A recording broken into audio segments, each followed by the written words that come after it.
My dad is a 48er. He had to escape Jaffa and head to Gaza.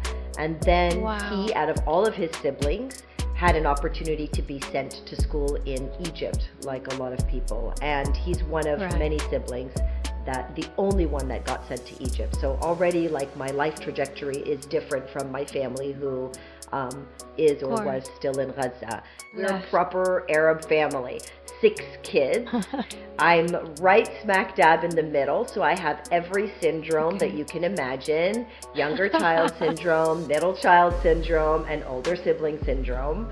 And, you know, with 6 people, you don't know how much of it is nature and how much of it is nurture. You know, how much of my spirit and soul is me, and how much did I have to develop a personality so I could be seen.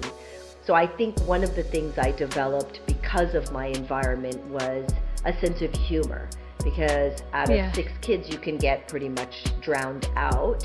And so I think I had this always comedic delivery and timing that I maybe refined to be noticed. And I think that lent itself quite well in the career path that I took.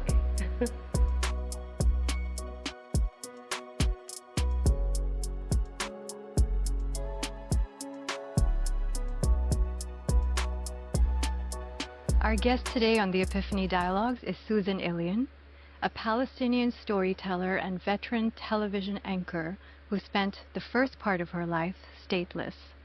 She's appeared on Sesame Street and E! Entertainment. She was the first VJ for MTV Europe on Showtime Middle East and has interviewed icons like Duran Duran and Morgan Freeman. Susan is also a certified theta healer and founder of Montreal's first all-female breakdance crew. Wow, this is amazing. Susan has lived many lives and now turns those experiences into powerful perspective shifts, creating aha moments that challenge how we see life, parenting, and ourselves. Guided by a sharp analytical mind and a deep commitment to personal alignment, she believes that every problem and every solution begins within, and that aligning the physical body with destiny leads to true peace. Welcome to the Epiphany Dialogue, Susie. Thank you, Zimmy, for the generous introduction. Of course, and yes, as we heard in the intro, you have indeed lived many lives. And I would love to start at the beginning and go through these phases of your life and see how they have shaped you and your worldviews, if that's good for you. Most certainly. It's funny because you don't really find that one's life is unique or diverse or different until a person or many people stop and say, "What? You're Palestinian? Stateless? You started the first all-female B-girl crew? What?"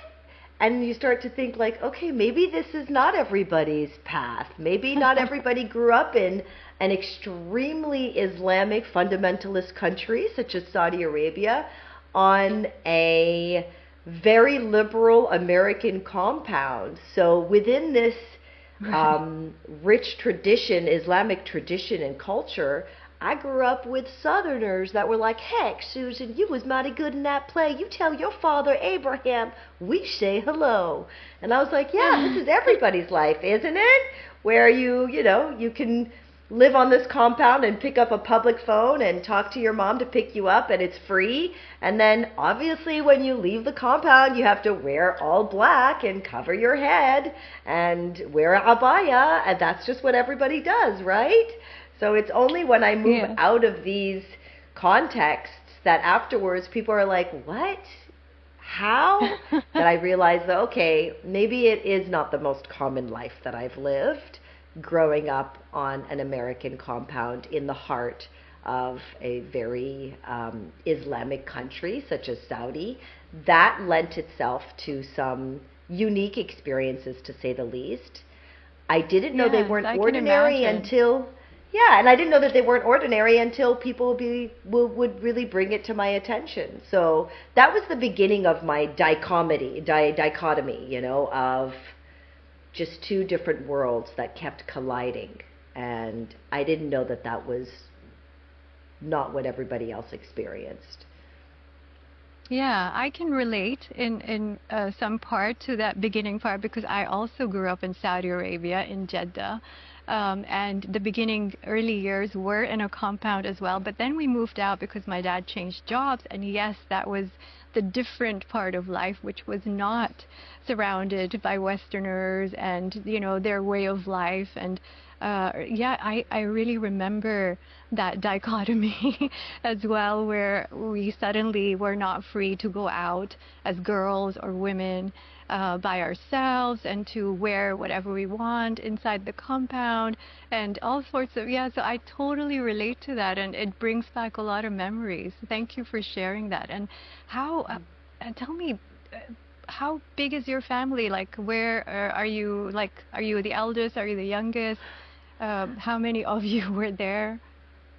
We're a proper Arab family. We're a small army. My mother cooked in a vat, literally huge pots. Like we have a very traditional Arabic dish called wada inab, where you roll grape leaves, you stuff them with rice Mm-hmm. and minced meat and such, and I just don't know how she fed 8 people. That's like 64 grape leaves that you're rolling, you know? Like I remember Gosh. childhood experiences of my mother with the newspaper out in the TV room, all of us watching like, I don't know, top of the charts, UK 40, because it came on once a week on our Aramco TV station.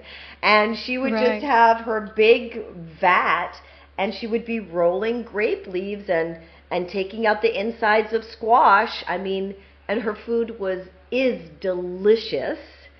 And so we just couldn't get enough of it. And my mother has hardened hands of a veteran, like Of really course. tough hands and burn marks from all the intricate dishes, Arabic dishes that she cooked. So Oh, yeah, we're a bless. proper Arab family. 6 kids. I'm right smack dab in the middle, so I have every syndrome that Okay. you can imagine: younger child syndrome, middle child syndrome, and older sibling syndrome. And Right. with 6 people, you don't know how much of it is nature and how much of it is nurture. How much of my spirit and soul is me, and how much did I have to develop a personality so I could be seen. So I think one of the things I developed because of my environment was a sense of humor, because out of Yes. 6 kids you can get pretty much drowned out.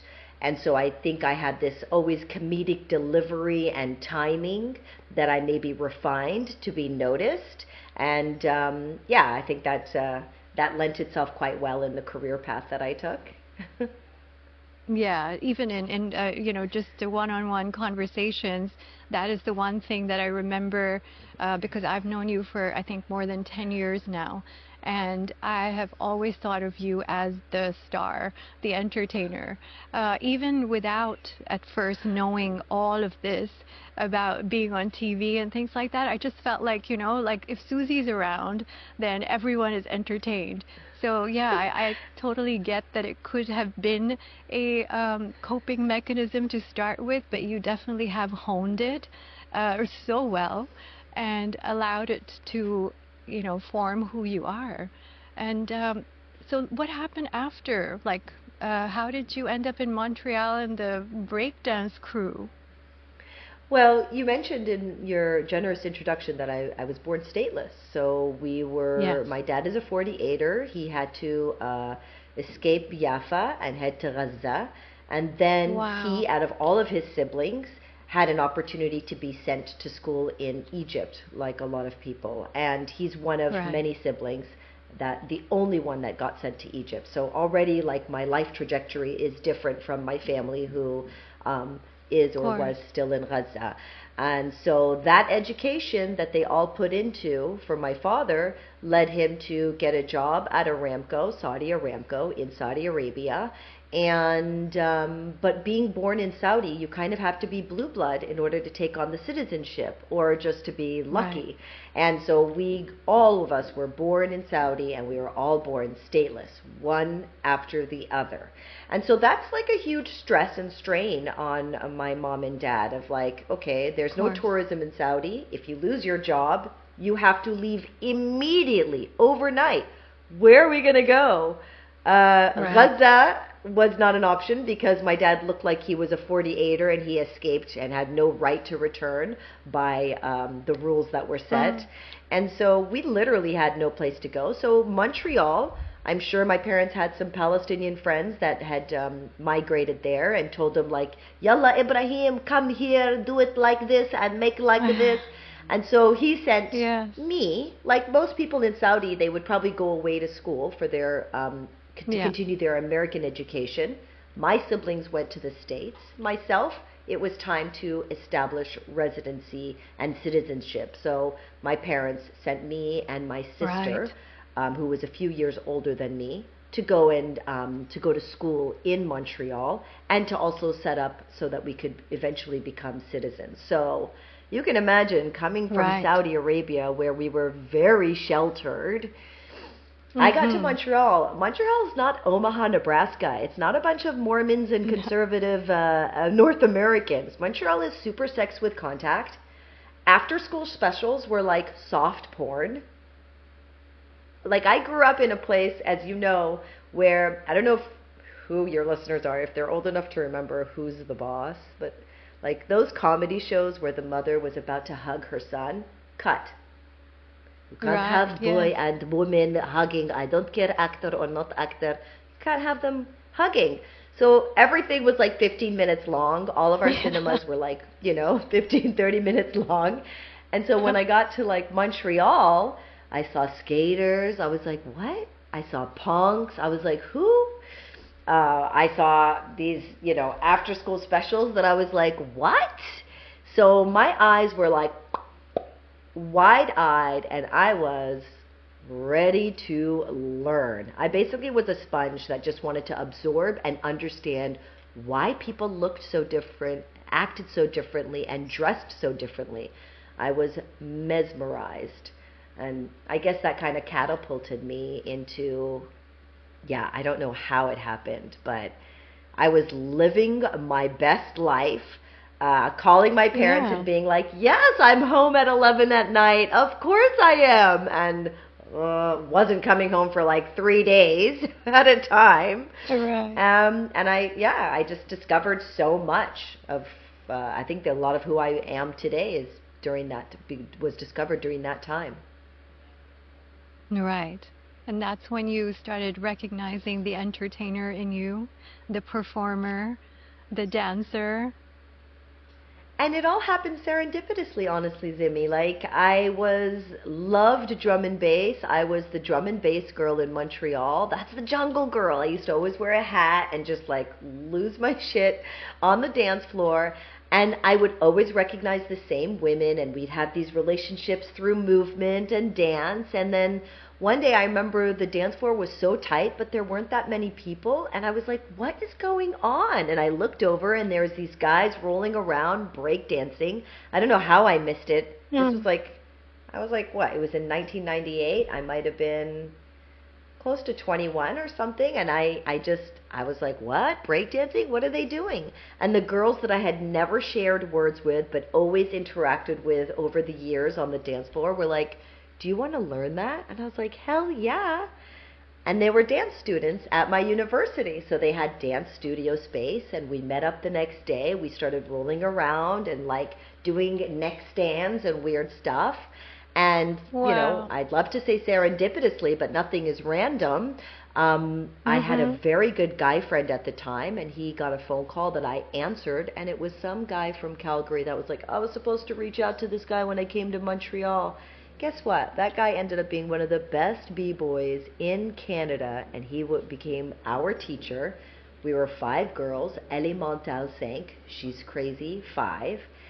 And next thing you know, people are like, what? An all-female B-girl class? It's usually male-dominated. And girls that wanted to start didn't feel comfortable because the guys were a lot stronger than us, and their beginner was different than our beginner. And if you were in touch with your feminine side as a guy, you loved our class because after a breakdance battling, we'd be like, that was so good. That was so beautiful. And we'd hug each other and hold each other and stare in each other's eyes, and it's a really warm space. And so a lot of people were attracted to that. And the women that were coming in as our students became our peers. So we then evolved from Elemental 5 to Solid State 15. And Wow. yeah, we worked differently than most dance companies. Most companies are one choreographer and you can have up to 1,000 dancers. We were all choreographers and we all had to unanimously agree to every move. So that synergy created this energy which made our shows sold out, from the jazz festival to the heavily recognized dance spaces in Montreal. There was like lines around the corner to come and see our shows. And they were something that were easy to process because you didn't have to be into breaking. You just had to love good feeling, good visuals, Yeah. and love to have a climax in a show. Yes. And how was that for you? How did that make you feel? It was funny, Zimmy, because, first of all, you'd be interviewed everywhere and people are like, 5 women breaking the boundaries. How does it feel? And I'd be like, 1 woman, 2 women, That's exactly 3 what I women, said. 4 women, 5 women. Oh my God, yeah, we are 5 women. Holy crap, yeah, I feel good, yeah. I didn't see the ramifications. I didn't see what we were doing, that now in Montreal, there's like a whole B-girl scene and we were at the start of that. I didn't notice that.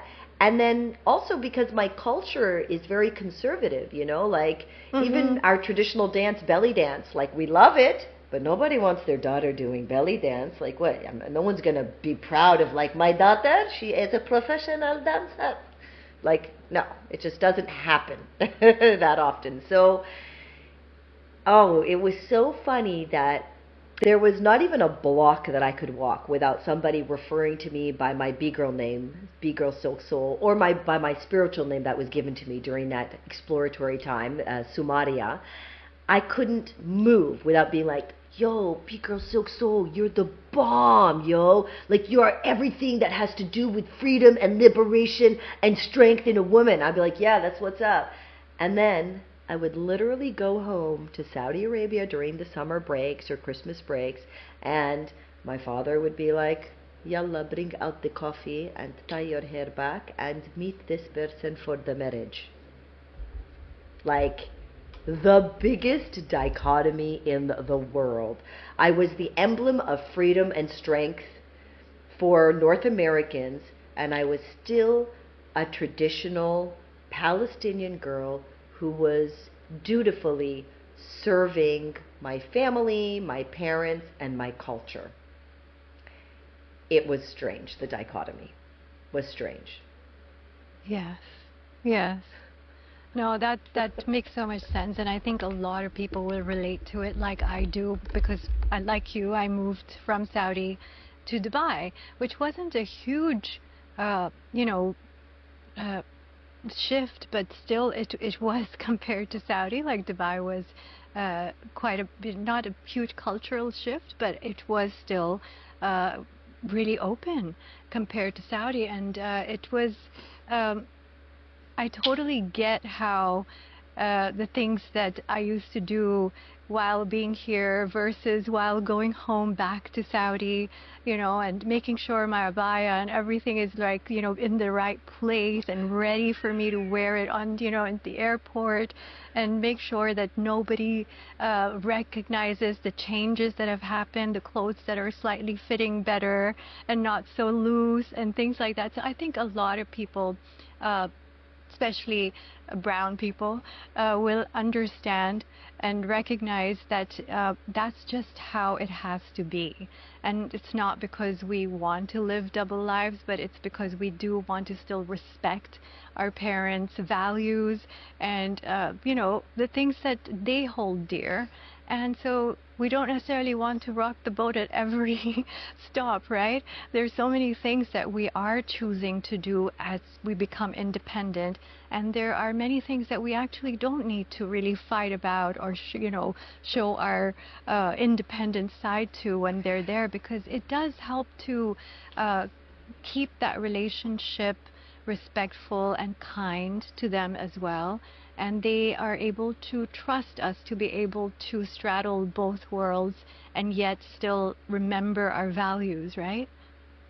It's interesting that you say that because it's such a stark contrast between North America, which is individuality, and our community, which is community. Like, a woman Yes. doesn't even get up and use the bathroom unless the entire community has said, does it disrespect her honor? Is the family name still intact? Yalla, okay, go ahead, go to the bathroom. Whereas in North America, when I told my friends, like, listen, I mean, I have a whole nother life, and you guys have never needed to know about it because I've kept it, like, pretty separate, but my parents are retiring and they are coming to join me in Canada. And so B-Girl Boy. Silk Soul, all this Sumaria, this performing, me being out after 11, me talking to people of the opposite sex that don't have intention of marriage, all that has to stop. And the advice you get from your North American friends versus your Middle Eastern friends understand that respect is not testing your parents, is not pushing the boundaries, is Yeah. being the dutiful daughter that they so want you to be, even though you might never have met her in your whole life, this person.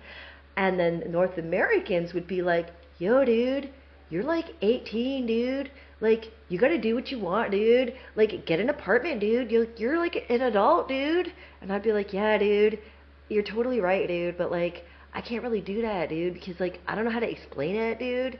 But, like, I'd be giving the middle finger to, like, God and, like, my parents who are, like God.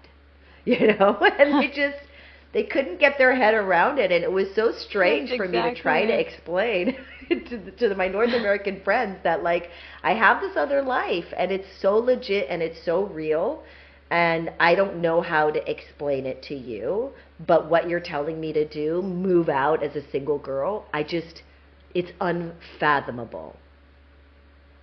But the unfathomable eventually did happen because Yeah. that dichotomy can be confusing. I mean, a lot of people actually don't make it past that confusion. They end up committing suicide or doing things to harm themselves because you do feel out of control, right? Somebody else is controlling your life, but then you're around people who control their own lives. They're in after-school activities, they're talking to boys, they're staying out late, their parents are listening to them like they're an actual adult. And then you have this other side where you're being told, like, your mom's licking her thumb, fixing your eyebrows in public, like, and you're just like, oh my gosh. So some people don't make it past that. They get too confused culturally, and the stress, they don't make it past that, or they start to do things to harm their body. Maybe they give themselves away sooner than they intended to. Maybe they start to physically harm themselves just to say, I am in control. I control me, and I can hurt me because I'm showing myself I'm in control. And so it was at that critical time that, yeah, I had suicidal thoughts, like, I hate this life, I hate living two different lives. And then breaking found me. I thought I found breakdancing on that floor in that club. Right. But it found me. It was an aggressive, in your face battle, like, wipe up the shit that you laid, mop it up, and throw down something badder and harder without physically hurting myself or other people. It wasn't ballet. Yes. It wasn't jazz. It wasn't long extensions and delicate moves. It was really aggressive stuff, and I needed to get that stuff out. So breaking actually saved my life. Wow. Yeah. That is incredible. Yeah. I totally see that now. Bless you. I'm so glad that it found you. And did it also lead you to the entertainment, the TV gigs, and being the first VJ on MTV Europe? Like, does that come next? I mean, all of it was serendipitous in the sense that I've never studied broadcast or journalism, or I've never been a dance student, but it's about heart. There's some things you just can't teach, and I always had that heart.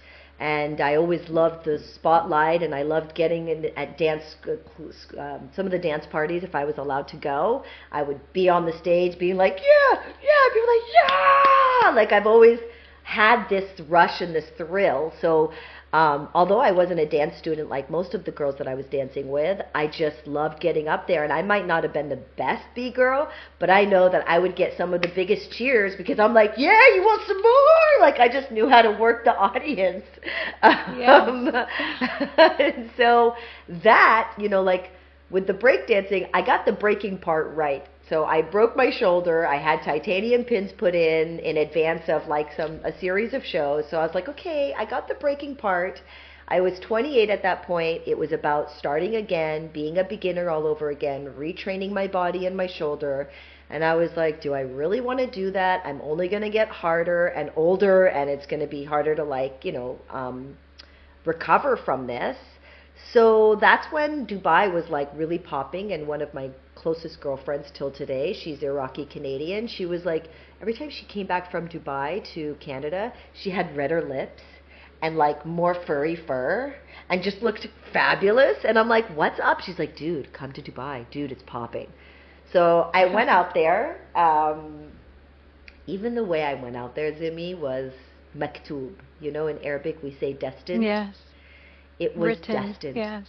Wallah, it was written, because I had asked my dad severally before that to be like, oh, Unilever wants to fly me out to do a breakdancing around Saudi Arabia to promote Colgate or whatever. And of course it's like, no, you can't do that. That's not what we're spending all of our money on your education for, And so I had been told many times that no, that's not appropriate. But my parents went on vacation without their kids for the first time in their life. That was a unique thing that's not really happened since. My parents were visiting my sibling in Saudi Arabia, which they only did once. And their neighbor was the friend that wanted to hire me for Unilever at the time. And my dad used to work out with him every day and just had this deep desire that we would get married. He was such a lovely guy till today. He's a very good friend of mine. And my dad was like, this is the guy for Susie, And so he felt like, okay, you're going to take care of her out there. She's going to be in Dubai with you. Maybe they'll get married off of this. So everything was exactly as it was. And I ended up leaving and packing my bags to go to Dubai before my parents moved back, so that they wouldn't physically see like, what is our daughter going? What is happening, So I bounced, went to Dubai, and I was like, they don't know this, but I ain't coming back. I don't know how, but I'm not coming back to that confusion, because my life was putting on a mask and taking it off. And then after a while, I would be putting my breakdance mask on with my parents and my conservative Muslim mask on when I was outside. Like, I didn't know which lie was which. My parents stopped keeping track, whether I was at my girlfriend's house for the night or whatever. We just couldn't keep track of the lies, and I was confused. So I knew when I went to Dubai to do this week-long gig that I was probably not going to look back. And I serendipitously fell into television 6 months into my stint in Dubai. I was about to start marketing for And Ones and Skechers, and then I just was put forward to somebody who was starting a TV station, and I didn't even know it. I thought it was launching Medina Jumeirah as a hostess, and that was it. It was a Pakistani tycoon starting a new station, and he was like, can you get up just in front of me and make like a interview of DJ? And I was like, yeah, sure, all right. Got up there and I'm like, yo, I'm with DJ 1 on 2. We're on the 1s and 2s. He's about to throw down. Da, da, da. He's like, you're perfect. You're everything I want. I want camera to film you 24 hours a day. I'm like, a camera filming me for 24 hours a day, 7 days a week? I got this. And that was it. And that was the beginning of my foray. Hi everyone! We just wanted to take a quick moment to thank you for being here with us at the Epiphany Dialogues, where curiosity meets consciousness. If you're enjoying this episode, please hit the like button, follow, subscribe, and share with like-minded people. And you're also welcome to join our conversation. If you have an epiphany to share, please leave us a comment or email us. Details are in the description below. And with that, back to the episode. Wow, I love that. And you just really felt like such a natural with all of that, right? Like it just, yes, it was all serendipitous as it was happening, but I think even as you were going through it, it just felt like just a natural extension of your personality, right? Like I never felt that it was incongruent or it was two different personalities, or it just felt like you, which I really admire. Absolutely. Like everything felt so normal and natural in the sense of like I just understood what to do and what not to do on camera. I understood how to make people feel comfortable in an uncomfortable light camera action. And even when I would see my face on Sheikh Zayed, you know, Dove Real Beauty, Frizzy, you're fabulous, I was just like, oh yeah, that's my picture. Yeah, I'm on the cover of a magazine. It's Lionel Richie and it's me. Like there was never a moment where I was like, oh my God, I made it. Like I didn't even, it didn't even, it everything that I feel about myself, I still carried with me, which was I had this sense of inadequacy. I had this sense that I wasn't good enough. I wasn't smart enough. I wasn't, like, it was just like there was this narrative. So even though my face was on the major highways of Dubai, you still bring your narrative with you. You're still crawling out of a hole that you mentally put yourself in. You know, and people would be like, wow, Susie, you're so courageous. You moved here, you moved there. And I was like, is that what it looks like to you? Courage. Now that's fascinating. Explain that one to me. Because to some people, I'm running away, you know.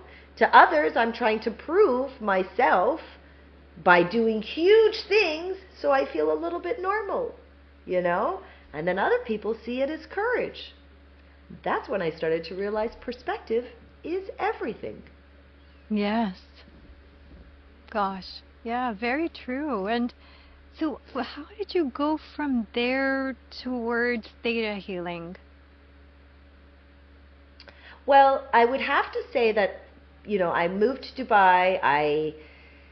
I remember I had a girlfriend, till today, we're friends, and I was always into studying spirituality. Like when I was in Montreal, I was really exploratory. I was reading Theravada Buddhism, Hinduism, all those beautiful books. And then I fell into religion in school and university. I was like, what? I can study this as a subject matter? Like the things that I'm reading personally? So that already opened my mind to start to understand that, man, the things that we actually see, the concrete stuff, this couch, that pillow, this picture, that shit's the illusion. The real stuff is the energy exchange, the fact that I am a bunch of molecules that are moving together so rapidly in this luminous glow of light. And because our brains need to see things cohesively, it chooses to see me as a solid. And when you believe something, then that's it. I'm a solid. You can't go through me. But the real stuff is we're luminous eggs of energy.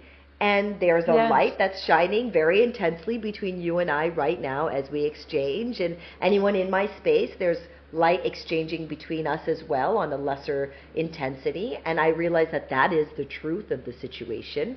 And so I've always had this profound, I don't know, this spirituality and this other way of seeing things. I felt wise from a young age. And Montreal helped to develop that.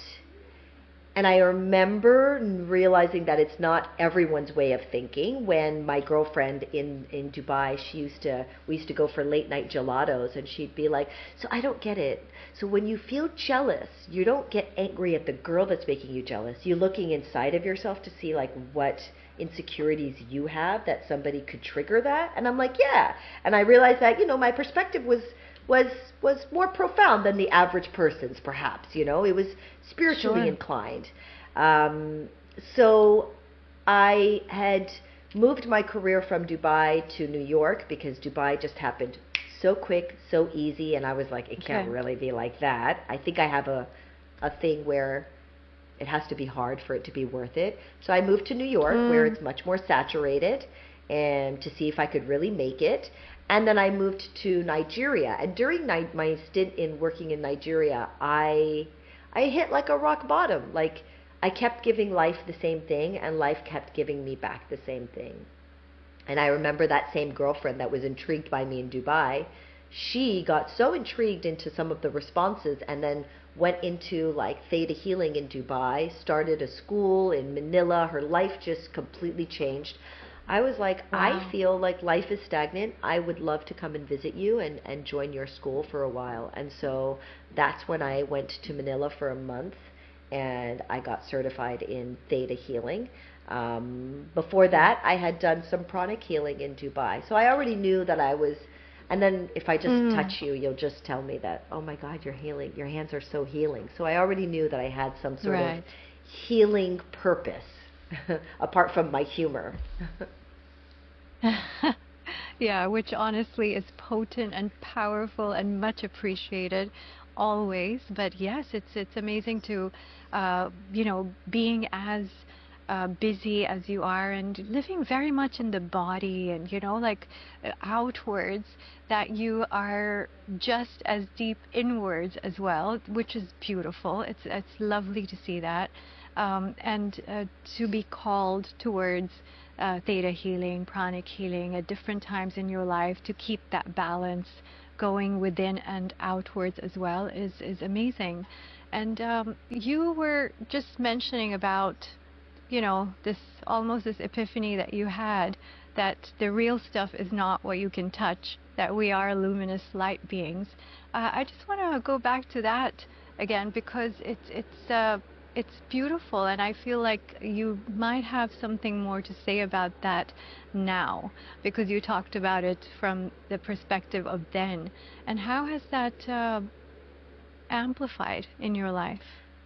I mean, that realization has developed more and more, or it keeps popping up because, sometimes you feel down about something, and then someone comes along the way, a friend or even a stranger, and says, "You mean you get to do this with that and that?" And I'm like, "Wait a second, it felt like a burden a second ago, and now I'm feeling pretty excited." And nothing really changed. It's just that person gave me the gift of a new lens to look at that very same thing.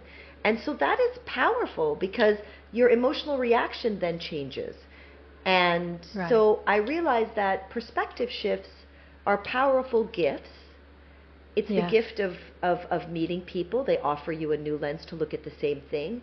And I want to give people that perspective shift. I noticed that I used to do it when I would talk about my upbringing and the dichotomy of, being a modern liberal woman in a very traditional world. And people they hadn't perceived things that way. They hadn't realized, things like, oh, well, you guys are so oppressed in that Muslim country. Why are y'all so oppressed? And I'm like, well, it might appear that we're physically oppressed by having to wear dark clothing in 140-degree Fahrenheit weather, when really all it says is women cover thy bosom, but some people like to take it into whatever depth and length that they want. That might seem oppressed, but I mean, I see oppression in the West. People are so free that a lot of people are addicted to things that they are free to be addicted to. They're addicted to alcohol, they're addicted to drugs, and I find that they're oppressed by their addictions. And so I feel that oppression exists in both cultures. It's just different. One might be overt and physical, and one might be more of a mental addiction. So I think that these are the types of perspectives that I would lend people to have these aha moments. And I realized, okay, I like this feeling, and I love the feeling of people giving me aha moments and shifting things for me. And I want to lend and cater and curate something like that more for people. I realize that I give aha moments to people in my perspective shifts. And I'm sure it's because of this unique amalgamation of East meets West, and even different from you, Zimmy. There's a lot of students that would be born and raised in Saudi, and then they'd go to university in the United States, or they'd be born and raised in the U.S. as Arabs. Aramco brats are literally in Saudi Arabia in an American compound. Already that's a unique amalgamation than the average third culture kid. that, I mean, True. we're called Aramco brats around the world because we think differently. We Mm. are a different species to a certain degree. So I know that it's because of my unique experiences that lent me to see things uniquely, and I have a very analytical mind. Like I can come off pretty intense. Like I analyze things about child rearing and parenting. I have Yes. seen my own experience of being raised. I've seen the weaknesses and the strength. My siblings and I, we work like a well-oiled machine in the time of trauma and challenge. Instead of Mm. challenge ripping us apart and us becoming the ugliest version of ourselves, our parents taught us to come together, and it's very hard to be 6 kids and to have an opinion, but I understand how to just be calm in a group and not to be as opinionated all the time when it counts. Mm. These are things that our parents' strengths, that our parents instilled in us, that are extremely difficult, but are challenging to give to your kids. But also, we all have our innocent ignorances, that we're like, put on your shoes, we don't have time, we're going to be late. And Right. you start studying this kind of stuff, and you're like, wait a second, you just told me I can't do anything right, and I have to rely on you for the rest of my life. And so I started to understand that parenting is extremely impactful, very important. A lot of people spread their legs and have a kid. They know how to give birth, but they don't really know how to parent. Nobody gets behind the wheel of a car, and starts driving without studying. Nobody Yeah. opens up a human life and without studying to be a doctor or studying to be a lawyer, but we just wing it. And guess what? You don't get a second shot. Whatever you do to that child, you might have a second child, but you can't unchange it. So while I was studying religion in university, I also was studying my passion, which is children. It's child psychology, sociology, and adolescent development. And I realized 0 to 5, very important. Most people are playing Yes. out their 0 to 5s in their adult lives. That girlfriend that comes to you and tells you, like, all guys are such cheaters. I'm like, oh my God, you just slept with all guys? Like, you literally must be in the Guinness Book of World Records. But it's that all guys that she attracts are cheaters, right? Because she has Mm. a fundamental belief that she's alone, which happened when she was a kid, Right. and her parents were disciplining her out of love and put her in a closet, and she cried to be let out, and she felt that, okay, I'm alone. So all of her decisions Mhm. then led to her always being alone. Because one thing the human mind Right. also loves is to be right. Even if we're off, Yes. we love to be right. Absolutely. Yes, I agree. So what are you proposing in terms of parenting? Should everyone have to take classes and to be trained before they're allowed to procreate? Ideally, yes. Academic, so study, read a book about child rearing and parenting. Emotionally, are you sound? Take a test. How's your mental state? How's your, like, a lot of people are projecting their worst nightmares, their fears, what they didn't have. They want to give it to their kids, like they're compensating. And I'm sorry, how can you change what was done if you didn't actually learn new tools? So you can have every intention in the world to be like, I'm going to do differently than my parents. And you can literally do the physical opposite and still create the same issue in your child. And I think that we need to take it seriously, far more seriously than what we do right now. We are literally I just agree. winging it. And why do I have to spend my entire young adult life unwiring things that were mistakenly socialized out of innocence, and then spending my 30s and 40s rewiring it, trying to survive like people who are just living? I'd rather put that energy into living. So why don't we just study a little bit and get it right the first time? And if you fail one of those 3 tests, I don't know, you got to wait a certain amount of time before you get tested again to have kids. I know it doesn't make sense. It's kind of communist, but something to make people understand the impact that they have on their children, and to just allow people who are giving birth to parent more, not just to give birth. True. No, I completely agree. Uh, Even though it may come across as a little bit controversial to people, but I do agree. And obviously, being a therapist, I do work with people, and most of our pain does come from childhood and our early caregivers for sure. Um, the only thing is that I would add to that is that people are actually becoming more aware now in terms of more conscious parenting.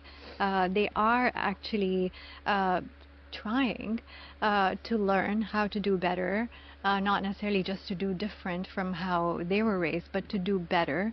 There are a lot of resources. I have created one as well, which is a nonprofit initiative called the Love Academy, which is really as a support tool for parents, to help their children be more emotionally regulated and to be more heart-centered and to focus on their superpowers that they have early on in life, so that, like you said, we don't have to go way into our adulthood still trying to figure out that what we're looking for is within us, right? So, no, I completely agree with that for sure. And I feel like That is our future. we are all working towards it to leave, a better, a template for our future generations to go on and have children, and to be able to do that almost naturally, organically, rather than, just from reading and trying to do it, which is what this generation right now is doing, which is kudos to them. I'm not really saying that it's not good enough, but it takes a lot more energy the way that it's happening right now, because they have not been parented that way, and they're doing their best to parent in a way that is completely alien to them. So bless them. But yes, I feel like the coming generations will be able to parent better. But yes, very valid point from you. Thank you for sharing I hope that. so. It's our future, our children are our future, and I'd rather leave them with solutions than problems. Yes. I think I'm too freaked out to have kids. Like, I'm seeing the state of the world. I feel like we are being socialized to be further away from our true selves. Right now, when I hang around young people, and 3 out of 1, or 1 out of 3 rather, have like some spectrum of anxiety. 1 out of 3 have some spectrum of depression. So that to me fundamentally means that whatever way socialization and society is going is not innate to the way that what makes us happy. I feel Absolutely. like from the moment we wake up and put our feet out of our beds and stand up, we are outsourcing our lives to other companies, organizations, and they're not all aligned with our moral and ethic values. And I outsource my life to everything, to everything outside of myself, and that's really scary. We're not in control. The system that we created is controlling us. And if you look at the kids our days, they have extreme anxiety when they actually have to put their phone down and stop socializing with social media to socialize with people. Like, it is extremely anxiety riddled, those interactions. And that's becoming more common, and that's scary. I feel like we are moving away from our actual selves. And one of the things you said in the intro about me is my pursuit is to align my physical body with my destiny. There's something that's maktub, as we say in Arabic, that's written for me. And the more I try to accept jobs out of security, have that livelihood, live that life, that society tells me I should, I'm always going to have this angst until I align my body with where it is I am supposed to be, my natural gift. And I'm still working it out. I know when I get that sweet spot because it feels so good and so natural, but curating my life so it turns into my livelihood 24/7, and I eat, breathe, and isht it. That's what I'm still going towards and aiming for. And I think it's our duty to listen to ourselves. Like, how often do we? I mean, it's such a big deal to take 5 minutes to meditate. Like, that's such a oh my God, you meditate? It's like, wow, oh my God, you wake up and just start your day? Like, that should be insane. You know? Yes, definitely. The more that technology takes over, and the screens are a big part of our life, the more we have to ensure that we find ways to connect back with our bodies and with community. Very, very important, especially in the coming years and decades, is what I think most of us are working on, to connect back with the land, with our body, with people, with real people in real life. You know, it's going to become more and more important. And yes, it's very important for children to be immersed in that as much as possible, so that they don't suffer the consequences of the isolation, the seclusion, and just being fed something, you know, that goes into their subconscious mind because their filters are down, and you know, their defenses are down, and their critical thinking is not happening. And yes, we could have a totally separate episode about that, to be honest. But yes, this is a very important call, I think, from both of us to everyone listening. Please create a balance. It's all very good and helpful to a point, and so it's our responsibility to discern where that point is. Coming back to you, Susie, have you ever been able to go back to Palestine at all? Because of my dad leaving as a 48er, we have no right to return as stateless. Now that I'm Canadian, when I got the citizenship, the first place my parents went to was Gaza. And they said it was a bit stressful, you know, people were desperate, and so that led to desperate behavior. But it was pretty stressful when they went. I am apprehensive to go because I'm very vocal. I've always been pretty vocal about Palestine, and I just would be worried that they would just give me a hard time. My brother went once, and they gave him and the whole delegate that he was with a very hard time. And a lot of people came back saying, I'm never going to go there again, which was exactly their mission and goal. Yes. It's funny because I grew up saying like, oh, I'm Palestinian stateless, and then I became Canadian. And it's just like, this is what I do. But until the last 2 years, where we're now zooming in on what the Nakba looks like, you know, that everybody having to leave, my dad having to go by foot from Jaffa to Gaza, like, I would say all of those stories just by saying like, oh, I'm stateless Palestinian, but I'm Canadian now. And now that I'm like dissecting that statement that I'm so used to saying, I'm like, holy cow, so much horror and hell happened. And when my Jewish friends in Montreal were like, oh, I just came back from a kibbutz planting trees, I'd be like, awesome, how was it? Because, I mean, I'm the dirty Palestinian, right? I'm the one that, like, is a terrorist, you know? Like, I got to shut up and accept that Israel exists, and, like, you know, they came back, so, like, I have to support them because I don't want to seem like the dirty Arab, you know? Like, I don't want to be ostracized. I want to be cool and fit in. So how was the kibbutz planting trees over the trees that you killed? Of my grandparents. Like, let me not even mention that because that's not appropriate, because I don't want you to see me badly. It sucked. And I'm only now understanding how much I had to oppress just because it was so normal to oppress those stories, to not speak my mind, to be the courteous person that's cordial and not too extreme. And it feels horrible to have so many family members killed and so many trying to survive. It feels horrible. I know that we've all at one point or another felt that we were all trapped under the rubble. I'm sure most of us that are affected stopped eating, either out of guilt or just no appetite, or just like, how could you feed your body when people are starving? Like, it's just nothing felt good anymore. But the positive thing is that I'm not afraid to say where I'm from, and that I don't recognize that state, and it's called formally known as Palestine at most, and I have a right to say that, and I'm not apologizing for it anymore. And hopefully, when people meet me and they're like, oh, Pakistani, yeah, I know Pakistani, they won't say that anymore, or like, Palestinian, why are you guys all terrorists? They won't say that anymore because they actually understand that a bunch of us are freedom fighters and we wouldn't opt to live this way if we weren't forced to. So people are starting to understand, and I'm actually starting to feel like I have a voice more than ever to say who I am and how inconvenienced I have been as a result of this made-up propaganda. And I'm not the bad person. It's amazing. I never thought about it until the last 2 horrific years, how I've had to silence and suppress myself most of my life just so I can fit in.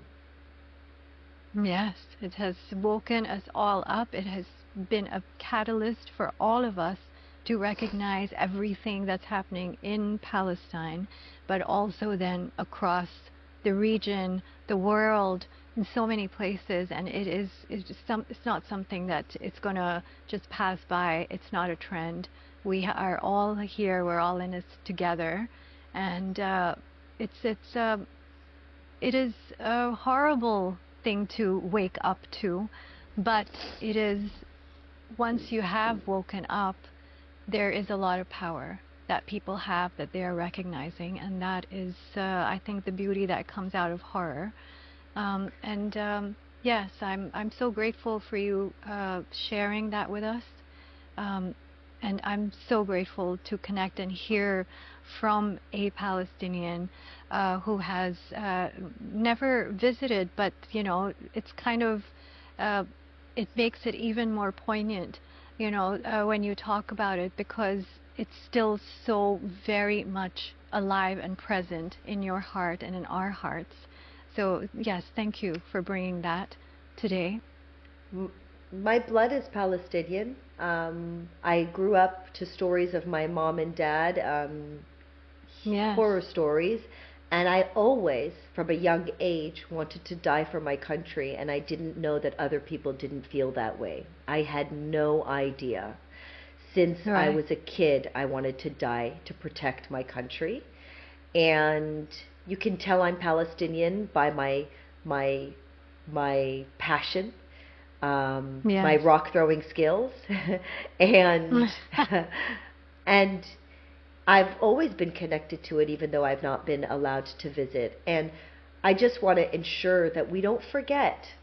We don't forget, like, it is more important that I live better, that I live truer to myself, that I live honest to my destiny for all of my family members, the 100 that have been murdered, the people that have died, those children, and the Palestinians that are trapped under the rubble, who are starving right now. We have to live better for them. Everything matters more. And I don't want us to forget, because society is built in such a way that we wake up and we think about how long the line is to get our coffee in the morning while other people are going through this devastation. I hope society does not churn so quickly that we forget this. And I want to make sure that the opposing side doesn't win, because I can go ugly. This can make me ugly. I've had friends that are also pro-humanity that I don't talk to anymore because they've used this as an excuse to be ugly, to be wicked with their tongues, because they're like, I don't care anymore. I'm not going to tiptoe around. It's like, you're not tiptoeing. You're turning ugly. I will not let them turn me ugly. I will find more beauty. I will find more light. I will be more compassionate. I will be a beacon of everything good as a result of this darkness and this horror. And that is how I will win, and we will win. And that in itself is also resistance. Yes, thank you. All right. So before we come to the end of the episode, we always ask our guests a question. Imagine your most fulfilled and actualized future self, Susie, and imagine that she is able to come back in time right now in this moment to give you a message. what do you hope that she would say to you? Believe in yourself. You're your biggest fan and you're also your worst critic. Believe in yourself. You've always been amazing until now. Why would you ever stop? Oh, that's beautiful. That's Thank beautiful. you, Zimmy. Of course. Just imagine that you. you have heard that from her and take that with you through this day, and from this day onward, remind yourself of that. Write it down if you want. Because this is what happens. Time is not linear. It's all happening at the same time, and this has actually happened. All right? And thank you so much for spending your time with me, Susie. I truly appreciate you, and lots of blessings for you. Thank you, Zimmy.